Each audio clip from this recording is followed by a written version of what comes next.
On the streets of Los Angeles, two stewardesses, Jenny and Paula, are late for their next flight and get ready in a cab. When they arrive at the airport, they rush to get the plane ready and meet the pilot, who isn't feeling very well. The guy seems to have the flu and believes he has caught it from his dog, because all the dogs on the street were acting strangely. Minutes later, the captain goes to inspect the plane and warns the pilot to be careful as a storm is approaching. With everything ready, Jenny starts calling the passengers, the first of whom is George, a rebellious and moody teenager. Then a doctor walks in, along with his wife, a tall guy called Ralph, and a kindergarten teacher, Henry. He is carrying a group of hamsters in a cage and tries to put them in the luggage compartment, but there isn't enough room. Ralph shows up to help and tries to put the cage in the back compartment, but can't and gets bitten by one of the hamsters. The solution is to put them in the hold, and Jenny calms the professor down, saying that it is pressurized and the animals will be safe. Finally, all the passengers get on the plane, with a few more of them looking like they have the flu, and the plane takes off, heading for Kansas City. With the seatbelt sign cleared, passengers are free to use the devices authorized on the flight. Jenny takes the opportunity to try and get closer to George, whom she will be responsible for throughout the trip. Even though he's distracted by his video game, the boy tells her that he's been flying alone since his parents divorced. The two continue talking, until the stewardess sees one of the passengers, Niall, talking on his cell phone, even though she knows it's forbidden. Jenny tells him to hang up the phone, but when he refuses, Henry takes him by force and warns him that he must follow the rules. A fight between the two is about to break out, but the stewardess interrupts, saying that if Niall continues to use his cell phone, he will be arrested when he arrives at the airport. As soon as things calm down, Henry apologizes for his attitude and says that he didn't want to get in the way of Jenny's work. The young woman accepts his apology and sympathizes with the passenger, who shows that he feels the same way and says that his trip is to finish his doctorate. The flight continues and one of the pilot's flu continues to worsen, with the captain asking if he's okay. As well as the pilot, Ralph calls for the stewardess and asks for some water, saying he's also feeling unwell. The two prepare drinks to take to the passengers, and on the way, Jenny sees Henry watching the news. They report on a group of apartments that have been isolated in Los Angeles due to the containment of a new species of rabies virus. After returning from the cabin, Jenny sees that, even with the water, Ralph is acting strange and goes to see if he needs help. Suddenly, the guy turns his face, his mouth full of saliva, and he pours it all out, hitting the stewardess's clothes. She quickly calls Paula to help her, but the guy insists that he has to leave and tells her to land the plane. While her friend takes care of everything, Jenny goes to clean up, but when she returns to the corridor, Ralph comes running towards her and pushes her to the ground. Then he starts banging on the cabin, demanding that the pilots land the plane. Henry and the other passengers, including George, try to control Ralph, but the disease seems to have increased his strength and he pushes them around with ease. The commander sends out an emergency signal, informing the base, which asks what the passengers' symptoms are. Through an opening in the door, the pilot reports everything, and the members of the base fear that it is the same disease as the isolation in Los Angeles. At the same time, all the passengers gather to restrain Ralph, and Jenny rushes to get the handcuffs from the locker. After much effort, Henry manages to knock him unconscious with a kick to the head, and the stewardesses pin the passenger's arms behind his back. With the confusion resolved, the commander asks for the guy's name and informs the base. In the meantime, Shyla, one of the passengers, reveals that she is a medical student and helps Jenny check that everyone is all right. Then the captain sends out an announcement, telling everyone to sit down and buckle up. The base demands that the plane return to the ground, and the pilots are forced to make an emergency landing. Jenny hurries to teach everyone how to get into the safety position during the turbulence, but Ralph has yet to be put in one of the seats. With Paula's help, the two put him in the front seat, but they need the belt extender to get him to safety. As soon as she catches it, Paula is almost finished strapping him, but the turbulence causes her to fall on top of Ralph. At that moment, the guy wakes up, his eyes reddened, and he bites Paula's mask, leaving her wounded. The stewardess screams in pain, and, at the same moment, Henry jumps on Ralph, covering his face with his suit.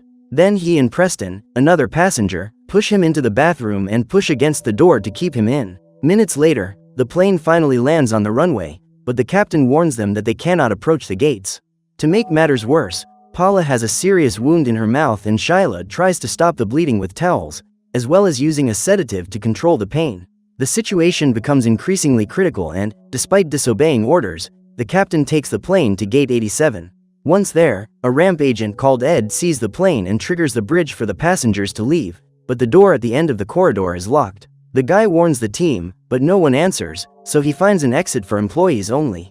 Everyone goes there, except Jenny, who goes to check on the pilots, but they warn her that they will keep Ralph locked up while they wait for help. She then accompanies the other passengers, who follow Ed through the cargo area. They continue to the door leading to the main terminal, but again, the doors are electronically locked and there is no way out. Shortly afterwards, sirens sound and, looking out of the window, everyone sees the place surrounded by ambulances, police cars and SWAT vans. A helicopter also appears and an agent warns them that none of the passengers should leave. From that moment on, everyone in the cargo compartment is locked down and the whole place is closed off by the authorities. The passengers panic and start demanding explanations from Jenny, who doesn't know what to do. Finally, Shyla tries to calm everyone down and tells Jenny that she needs her medical kit, otherwise Paula won't be able to resist the bleeding. The stewardess then asks Ed to help her get back on the plane and at first he refuses, as he has a young daughter and doesn't want to contaminate himself, but eventually accepts. Henry, Niall and Preston decide to go along to help and Jenny asks George to look after the passengers in the meantime. The group makes their way back, but when the lights go out, Ed uses his emergency flashlight to guide them. After crossing the bridge, they find the plane, but neither the pilot nor the captain are there. Jenny tries to see if the infected passenger is still in the bathroom, but finds the place full of blood and no sign of Ralph. The group then search for more flashlights and find the doctor alone and uninjured. Even though he can't speak, he makes gestures that show Ralph's handcuffs broken on the floor and the group hurries to get the medical kit and get the doctor out of there. Ed uses a knife to open a compartment in the corridor, which leads to the ship's hold. Everyone enters the passage looking for their luggage, except Preston, who goes after his laptop and stays to look after the doctor until they return. Inside the basement, Niall finds his suitcase and takes out a pistol with an ammunition clip. Jenny goes looking for Shyla's backpack, but instead finds Henry's cage open, indicating that the hamsters have escaped. Finally, Jenny finds the backpack and calls everyone to leave, but one of the missing hamsters tries to attack Ed. The guy manages to defend himself using a golf club, only instead of a hamster, he's sure he saw a huge white rat attacking him. After that, everyone heads for the exit, with Jenny finding Preston's laptop on the floor and stained with blood. She uses the flashlight to survey the corridor and, in the distance, sees the pilot infected and hiding behind the seats. Jenny is startled by this, but behind her, hidden in the darkness, appears the commander, who has also been infected. He pulls her up, throws her into one of the chairs and tries to bite her neck. Henry once again tries to save her, but is pushed away by the infected, so Ed attacks him with a golf club. Even so, the commander is too strong and almost bites Ed's shoulder, until Niall grabs his pistol and shoots the creature, who falls lifeless to the ground. Fortunately, no one has been bitten and they rush to the bridge, where they find the doctor lying and Preston unconscious. They help the doctor back into his wheelchair, but Preston has been bitten by the zombies and there's nothing more they can do. The group heads towards the employee's exit, but Jenny hears someone calling for help and finds the doctor's wife. She asks for help, but soon reveals that she is infected and goes after the stewardess, who runs back to the exit. The zombie woman tries to get in at all costs, but they manage to push her back and lock the door. When they get back to the cargo hold, Jenny hands the medical kit to Shyla, who starts treating Paula, but her injury is worse than she imagined. Jenny is distraught at this situation and George tries to calm her down, saying that he has received a call from her father on his cell phone. Before the call drops, he asks the boy to warn his daughter to always hold the handle. The young woman recognizes this phrase as her father's advice to always stand firm in crisis situations. This phrase motivates Jenny who, being the only one in charge of the flight, decides to take the lead. She then goes to inspect the corridors of the cargo hold and finds a trail of blood on the floor. With Ralph still missing and being the first infected, she fears the guy is on the loose and gathers all the other passengers to decide what to do. When she gets there, she finds Niall, who has had some of his blood smeared on his face as a result of the shots fired at the commander. His wife tries to wipe it off with a cloth, but her husband looks ill and asks for a bottle of water. Shortly afterwards, Jenny draws everyone's attention, but none of the passengers pay any attention to her. Nevertheless, she shows authority and says that, from now on, everyone will wait for the authorities to contact them and that the priority is to avoid being contaminated. She deduces that the infection, very similar to a type of rabies, is spread by the bite, but Shyla believes that there may be other ways of infection. Meanwhile, one of the infected rats appears on the scene and is spotted by the doctor, who tries to warn the group. Unfortunately, the only one who notices is George, but it's too late and the rat jumps on the doctor and bites his head off. The boy manages to push the rat away, with Henry and Ed grabbing a bucket and trapping the infected animal inside. Now that the doctor and possibly Paula are infected, the group is forced to leave them trapped in a room. Afterwards, they try to inspect the rat, and as soon as Ed picks it up, he finds a tag, indicating that it is a laboratory rat. Ed also says that it's very similar to the rat he saw on the plane, and George remembers that it was Henry who brought the cage with the rats. The teacher replies that they were just hamsters, but the boy says he raised some of them and, unlike rats, they don't have long tails. Henry continues to defend himself, saying that the hamsters were a gift from the father of one of his students. Jenny then calls him to talk to him alone and asks him if what George says is true. Henry denies it and says that if they really were rats, he would never have gotten through with the luggage, as the airport security system wouldn't have allowed it. She accepts this and the professor tries to calm her down, but Ralph appears behind them, even more infected and aggressive than before. He pushes Henry away and grabs Jenny to bite her, but luckily Ed arrives on the scene and ties a cable around the zombie's neck. With Henry's help, he presses Ralph against one of the foundations and pulls the cable with all his might, until the creature stops breathing. Despite this confrontation, no one was infected, and Ed receives a call on his communicator that the CDC lab is about to enter the site. The passengers then gather in front of the gate and see several agents entering armed and wearing protective clothing. They tell everyone to calm down and say that everything will be explained, as long as everyone obeys the security protocol. The passengers get nervous, but the agent tells them that they will be given medication, whether they are infected or not. Some of them refuse, including Niall, who starts acting strangely, indicating that he too has been infected. Nevertheless, the first to offer is Mrs. Louise, who is with her pet cat. The agents start using the medication on Paula and the doctor and get them out of the room. Next, they begin to interrogate Mrs. Louise, but to her misfortune, her cat is also infected and bites her on the neck, then runs away. One of the agents tries to eliminate him with his gun and doesn't notice when the doctor, now an infected person, gets up from his chair and attacks him.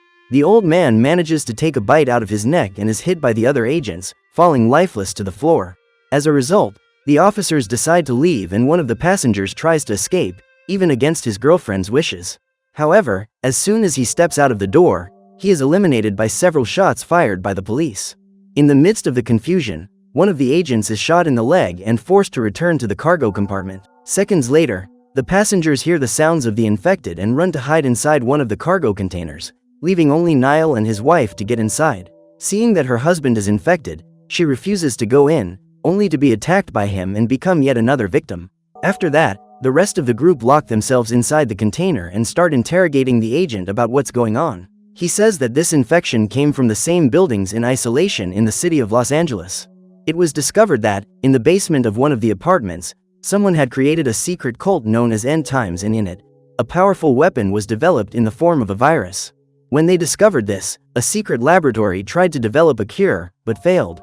This means that the only way to contain the contagion is through indefinite isolation, so none of the passengers can leave.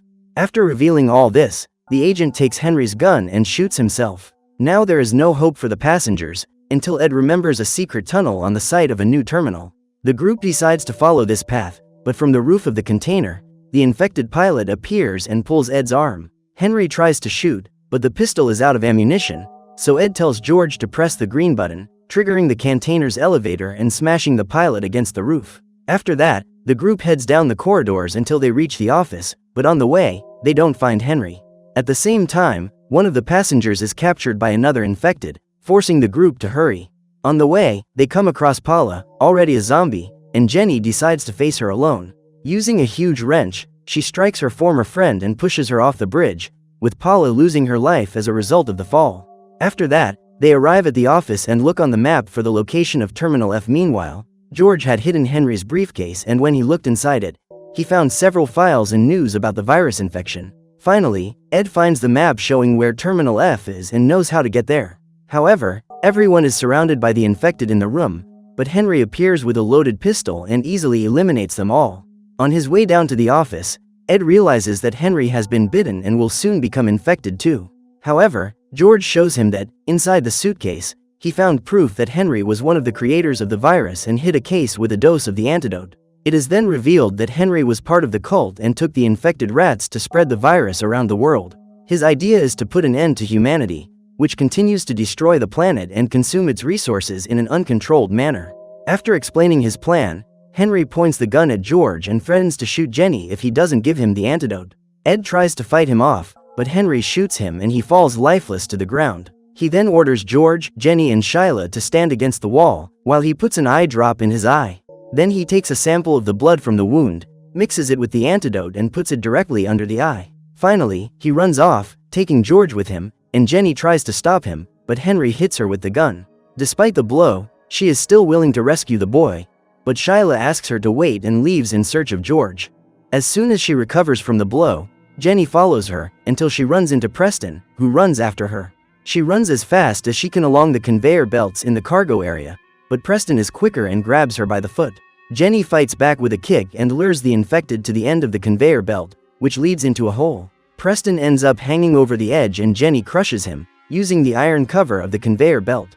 After getting rid of the guy, she heads through a tunnel and finds another infected passenger, who starts sniffing her scent. Jenny hides back in the tunnel and finds Shyla, who has picked up a night vision goggle left by the CDC agent.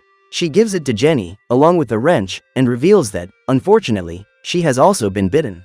Knowing that she will become a zombie, she vows to buy time for Jenny to find Henry and save the boy.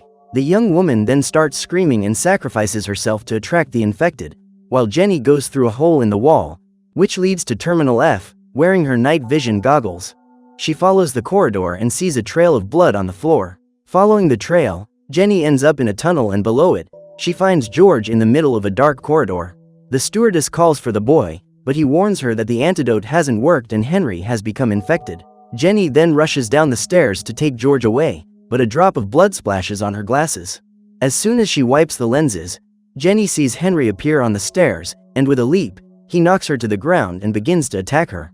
Amid Jenny's screams, George picks up the goggles and, with them, manages to find Henry's pistol. He calls out to the infected and shoots the man, who falls to the ground wounded. Despite the shots, the man still reacts, so Jenny takes the goggles, along with the wrench, and gives it a blow to the head, eliminating it for good. Jenny and George reunite once again, but the problems aren't over, as the authorities have started setting fire to the terminal. The situation only gets worse when they see that the access passage is sealed, but there is a tunnel on the side, which Jenny manages to open by kicking in the door. The boy is afraid to go that way, but Jenny insists that he keep wearing his goggles and they set off towards the exit. Along the tunnel, Jenny begins to feel ill and, with his goggles, George realizes that she has also been bitten. With the infection spreading, she begs the boy to go on without her, but George refuses and tells Jenny to accompany him. Finally, the boy finds the exit, which is trapped by a grill, but he manages to get through the opening. George then calls out for Jenny, but she appears as a zombie, pulls at his coat and tries to bite him. Luckily, George manages to get out of his coat just in time and walks away, leaving his night vision goggles behind. However, before he knows it, the lenses of the glasses show that the infected cat is still alive and soon, the infection will spread throughout the city. So what did you think of this movie? Leave it in the comments below.